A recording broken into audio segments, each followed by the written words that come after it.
Selamat ketemu kembali Cakwi Radar di podcast Radar Tegal TV. Kembali menyambung pembicaraan kita tentang DBH CHT, dana bagi hasil cukai hasil tembakau. Bersama saya hadir dari bagian perekonomian, pembangunan dan sumber daya alam, Mas Ibnu Fahmi Akbar. Kemudian di sebelahnya lagi ada dari Dinas Kesehatan, Mas Rizal Purnomo. Kita nanti akan bincang-bincang sekitar pemanfaatan dana bagi hasil cukai hasil tembakau di bidang kesehatan. Sama kalau dengan Mas Ibnu nanti kita bicara tentang alokasinya bagaimana. Oke Mas Ibnu, saya jarang berbahasa basi soalnya Mas. Jadi biasanya toktel aja lah saya di situ. Ya Mas, ini kalau DBH-CHT itu kan setiap tahun anggarannya pasti ada. Iya. Nah, itu selalu jatuhnya kan kalau ke Pemda itu kan alurnya ke bidang ekbang dulu ya, ke bidang atau gimana? Iya, kalau jatuh anggaran sih masing-masing OPT. Cuma kalau di bidang ekbang yang diberitahu terlebih dahulu. Untuk tahun depannya dari Kabupaten Tegal anggaran DBH-CHT keseluruhan mau dapat berapa? Oh, sudah tahan dulu ya, paham dulu ya, sudah tahu. Tapi nanti setelah sampai di bagian ekbang, kan alokasi anggarannya yang menyampaikan ekbang atau siapa ini? Betul. Adapun setelah dari kita mengetahui alokasi, seringnya dari Sekretariat DBH-CHT Provinsi, kita akan berkoordinasi dengan OPT pengampu DBH-CHT di Kabupaten Tegal. Dan kebetulan momennya pas setelah rapat ini, setelah talkshow ini juga akan mengadakan alokasi rapat alokasi pembagian untuk tahun depan. Cocok ya. Di provinsi? Di sini di Kabupaten Tegal. Sebelum nanti dikoordinasikan dengan Sekretariat DBH-CHT Provinsi dan Kementerian Lembaga Teknis lainnya. Berarti anggaran sudah tahu untuk tahun depan ya Mas ya? Kalau untuk tahun depan sudah tahu. Besarannya kurang lebih sekitar 14 miliar. Oh, 14 miliar ya. Apa sih cenderung meningkat dari anggaran tahun kemarin, sekarang. Tahun 2024 ya. Iya, kalau untuk anggaran tahun sekarang di penetapan kita mendapatkan 12 miliar 667 juta. Berapa tadi Mas? 12 miliar. 667 juta 661 ribu rupiah. Kalau tahun ini 14 miliar sekian. Untuk angka saya belum terlalu hafal karena baru diberitahu kemarin. Berarti ada kenaikan 2 miliar. Iya, kurang lebih. Nah, tahun kemarin lah 2023 itu kan sudah berjalan. Itu anggarannya terserap semua pada itu Mas. Kalau untuk anggaran tahun 2023 kebetulan selalu ini kecenderungan tiap tahun pasti ada silpa. Ada silpa. Karena kan kita nggak mungkin 100% habis gitu. Patokan dari kita yang penting outcome tercapai. Mungkin realisasi keuangan mungkin agak sedikit di bawahnya. Tahun 2024 ini kan udah hampir berakhir tahunnya Mas ya. Itu juga sudah terserap semua ya. Untuk tahun 2024 per triwulan 3 ini kebetulan di bagian kami kemarin mengadakan rakor POK, pengendalian operasional kegiatan, untuk realisasi kegiatan DBH-CHT baru 61%. 61%. Iya. Harapannya ya bisa mendekati 100% lah nanti di akhir tahun. Tapi masih ada 2 bulan ini bisa kecapai Mas? Masih bisa.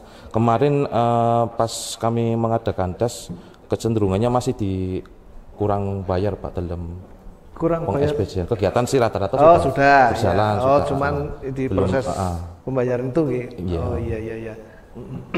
Nah itu kalau sudah sampai ke ekbang, itu alur penyaluran alokasi anggarannya itu untuk siapa saja?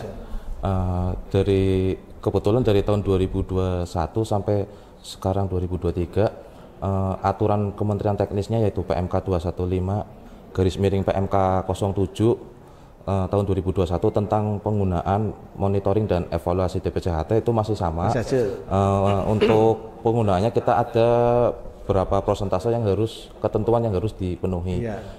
Untuk bidang kesejahteraan masyarakat itu 50%, bidang penegakan hukum kesejahteraan masyarakat 50%, bidang hukum 10% dan bidang penegakan hukum 10% dan bidang kesehatan 40%. Berarti 40% Mas ya? Iya. Dari 12 miliar ya? Berarti berapa itu? 40% ya? Jadi 1,2 kali 4 ya? Iya. Oh ya gede Mas ya? Lumayan besar. Ya. Tapi itu sudah sesuai harus sesuai aturan sih ya, alokasinya harus gitu. Karena sudah ditetapkan alokasi. Iya. Tapi itu minimal atau memang harus begitu Mas? Minimal Pak, itu minimal Pak. Dari kita ya, kita tetap patokannya aturan Pak. Karena aturan ketentuan persentase itu kan nanti kaitannya dengan proses syarat salur Pak. Kalau kita tidak memenuhi ketentuan persentase tersebut, dimungkinkan untuk tertundanya Pak. Atau kalau tetap tidak diindahkan ya nanti tidak tertunda malah tidak tersalurkan. Tapi kalau bicara minimal misalnya di kesehatan itu 40%. Kalau minimal itu 40% berarti kan bisa naik. Bisa. Kalau naik berarti yang lain dikurangi itu. Apa gimana? Betul. Tidak terserah. Karena kalau minimal semua kan berarti semua bisa naik lebih dari 100% Pak. Dan kebetulan di PMK 215 tersebut mengatur aturan tentang fleksibilitas Pak. Oh, ada ya? Ada. Untuk di bidang kesejahteraan masyarakat, itu kan di dalamnya dibagi dua lagi Pak. Kesejahteraan masyarakat ini ya? Untuk yang pemberian bantuan 30%, terus untuk peningkatan kualitas bahan baku, sama pembinaan industri dan peningkatan keterampilan kerja itu 20%. Untuk yang 20% itu tidak bisa berkurang atau ditambah Pak. Oh, harus di situ ya? Iya. Sedangkan yang fleksibel itu yang di DPCHT Pak, yang di PLT Pak, yang 30% itu. Tapi tadi udah pasti itu maksudnya alokasinya ya, makanya itulah ya. Gitu. Dan kebanyakan setelah terpenuhi atau ada pemindahan alokasi itu dialokasinya ke kesehatan. Oh, kesehatan. Iya. Nambung enak ini. Nambung duit ini enak ini. Kalau Mas Rizal, kalau di bidang kesehatan berarti itu kan dana DPHJHT itu alokasinya untuk apa saja Mas? Iya Mas, matur nuwun. Dana bagi hasil cukai hasil tembakau merupakan instrumen keuangan, sebagian kecil yang instrumen keuangan yang mengalokasikan dana hasil cukai tembakau ke pemerintah daerah yang digunakan untuk meningkatkan kemampuan pembangunan otonomi di bidang infrastruktur, kesehatan, dan pendidikan. Di bidang kesehatan, dana DPHJHT ini digunakan untuk dengan prioritas meningkatkan kualitas dan kuantitas pelayanan kesehatan serta mendukung program JKN. Dalam Peraturan Menteri Keuangan Nomor 215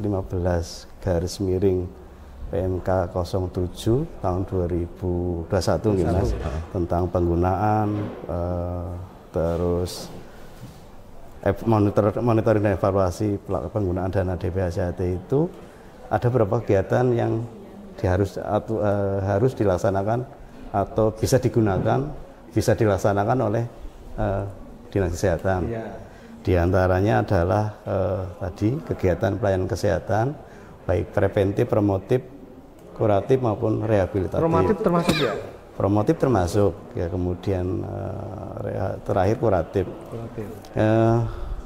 Kegiatannya apa saja? Itu ada penurunan prevalensi stunting, kemudian karena itu lagi ngetren lagi trennya adalah bagaimana menurunkan angka prevalensi stunting sesuai dengan indikator kinerja utama bidang kesehatan. Kemudian dulu zamannya COVID itu juga digunakan untuk penanganan COVID.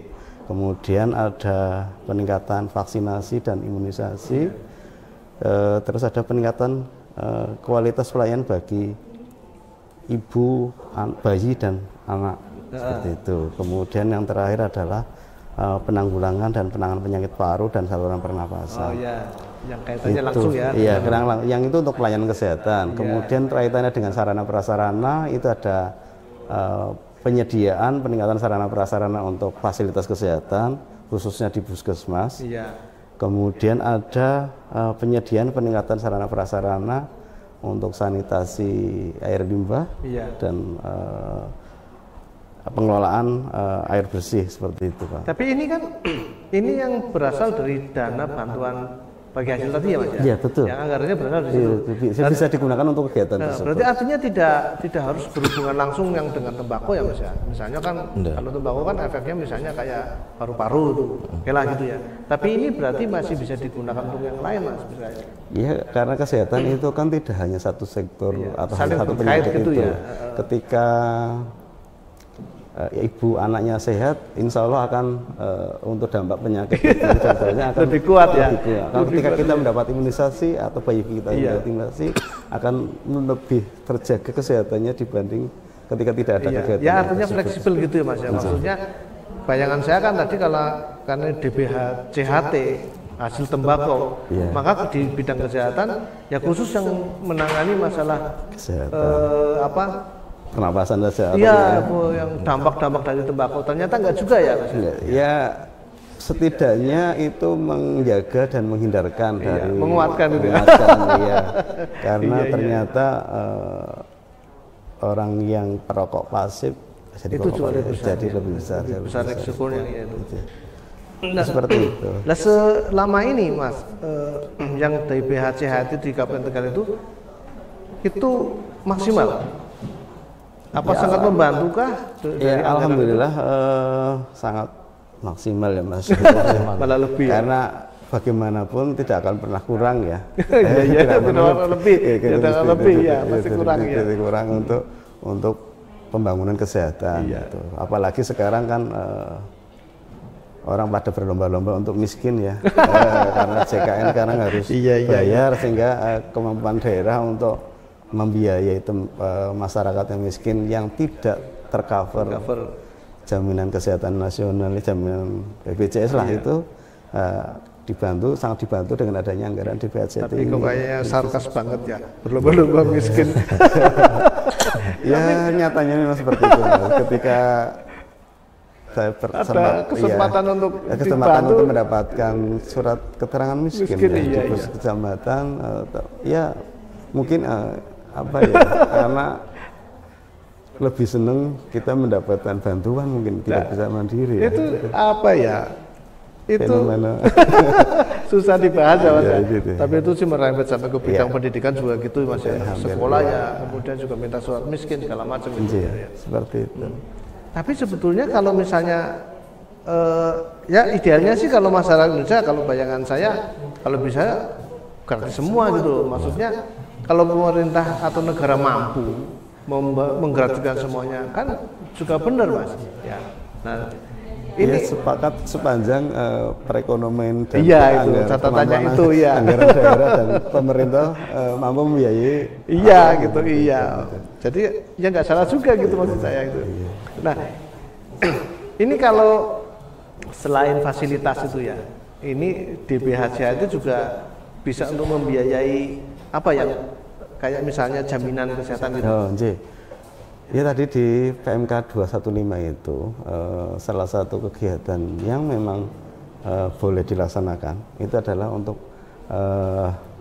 pembayaran iuran jaminan kesehatan penduduk yang didaftarkan oleh pemerintah daerah, bahkan untuk pekerja yang terkena pemutusan hubungan kerja, Bapak. Jadi seperti itu. Termasuk pemutusan hubungan kerja juga? Jadi kalau aturannya seperti itu ya.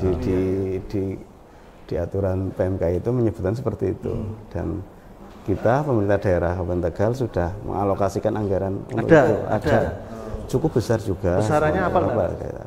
Sekitar 5 miliar. 5 miliar? Iya, 5 miliar sekian untuk meng-cover 68.000 sekian untuk masyarakat ya.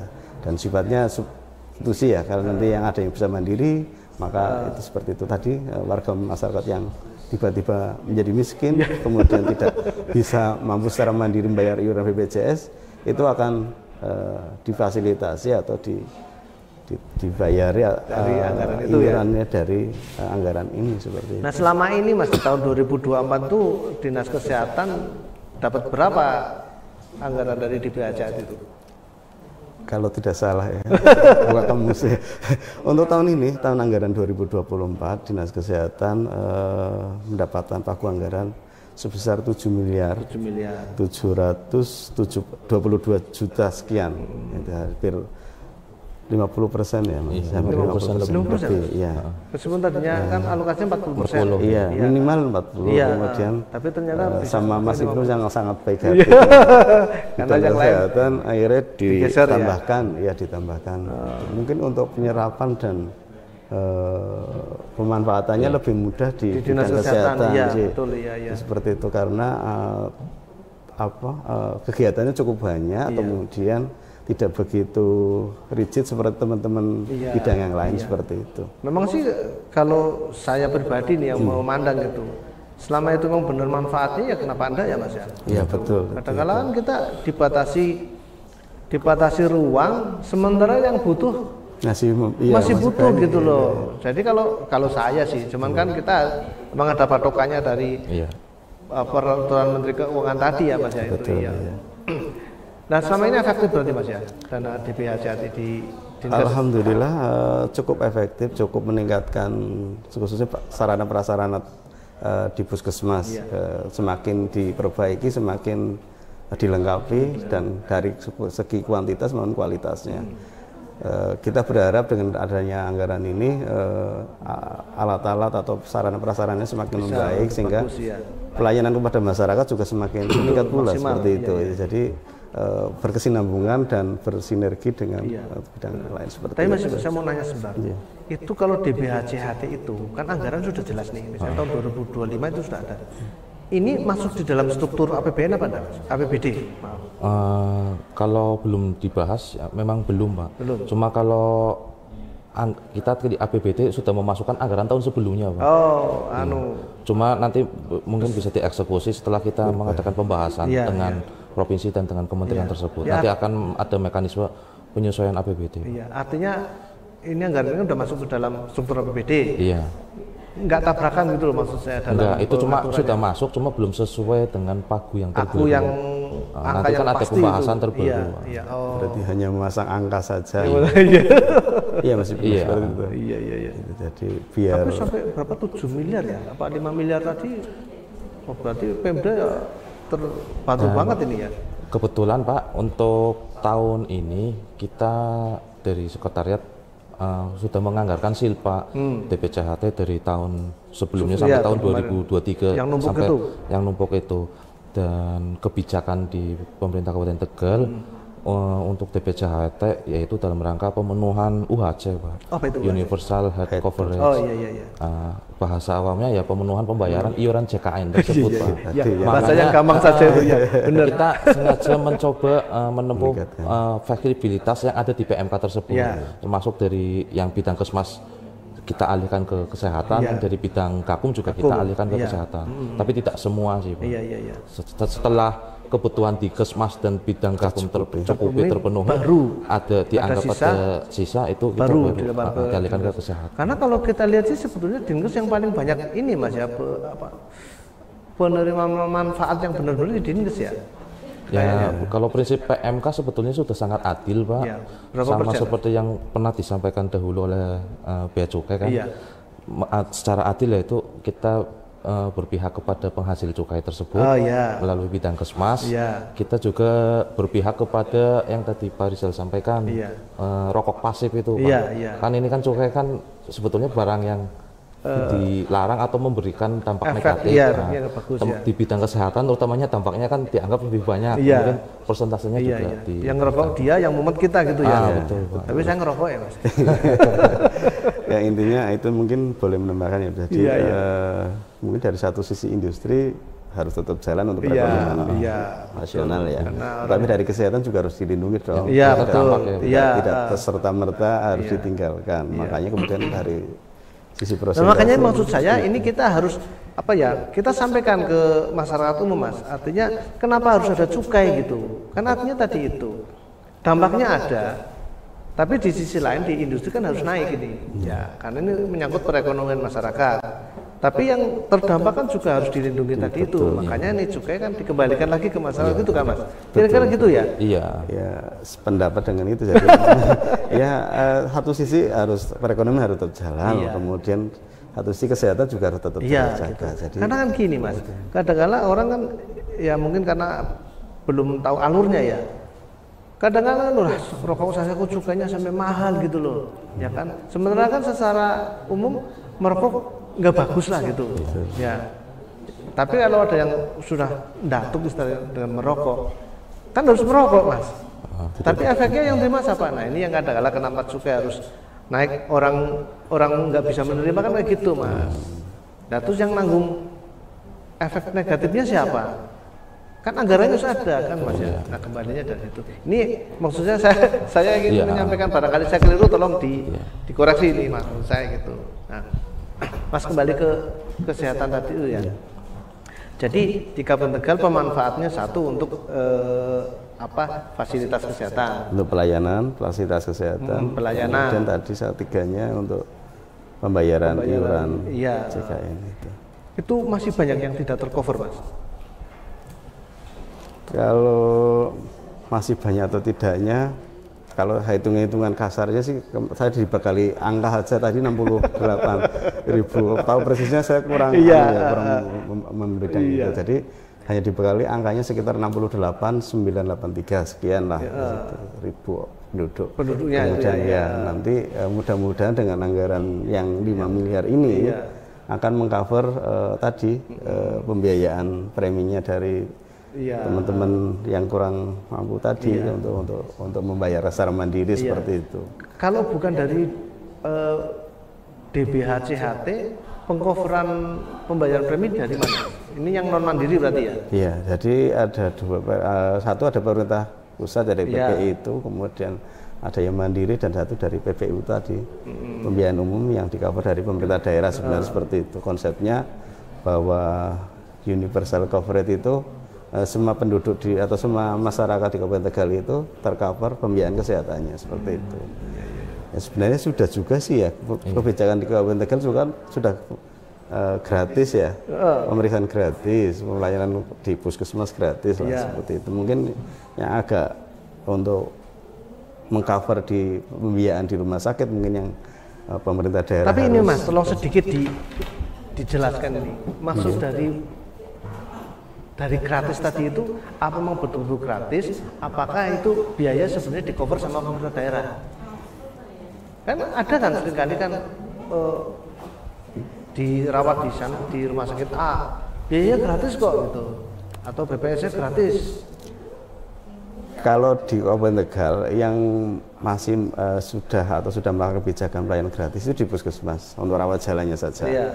Kemudian untuk pembiayaan pelayanan rawat inap itu kan ditanggung oleh BPJS. Ya, yang bagi pemilik jaminan kesehatan tadi dengan menggunakan fasilitas BPJS.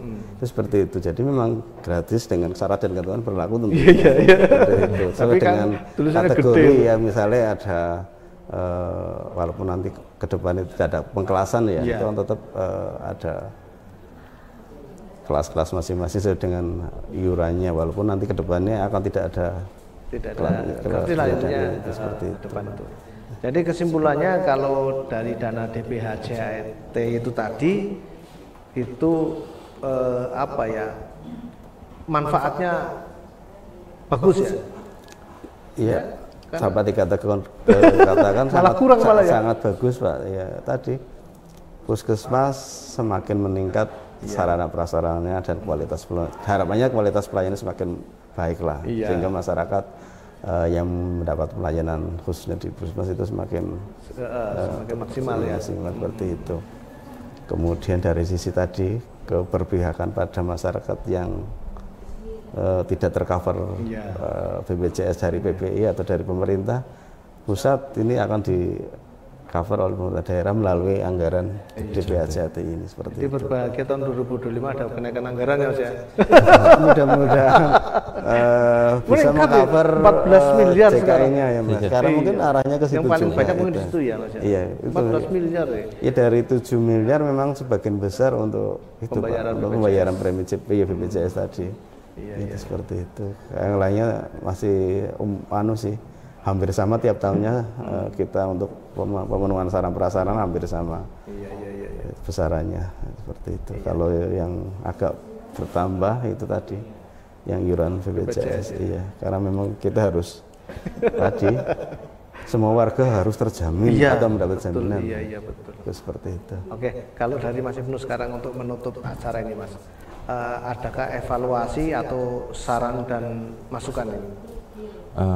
Seperti yang tadi sudah disampaikan bahwa anggaran DPJHT itu amat sangat bermanfaat sekali. Prinsip anggaran DPJHT yaitu pemerataan dari yang menghasilkan cukai sampai maupun yang terdampak. Maka dari itu di sisa beberapa bulan ini kita dari sekretariat juga tidak jemu-jemu mengingatkan Pak tentang optimalisasi penggunaan dana DPJHT tersebut, maksimalkan dana tersebut. Karena kebutuhan keuangan daerah rata-rata masih bergantung dari transfer, salah satunya dari DPJHT. Makanya dengan dana DPJHT yang mungkin tidak seberapa ini, ya mari kita maksimalkan penggunaannya. Mudah-mudahan teman-teman yang lain mendengarkan jadi dana ini bisa maksimal digunakan, pemanfaatannya juga lebih maksimal lagi.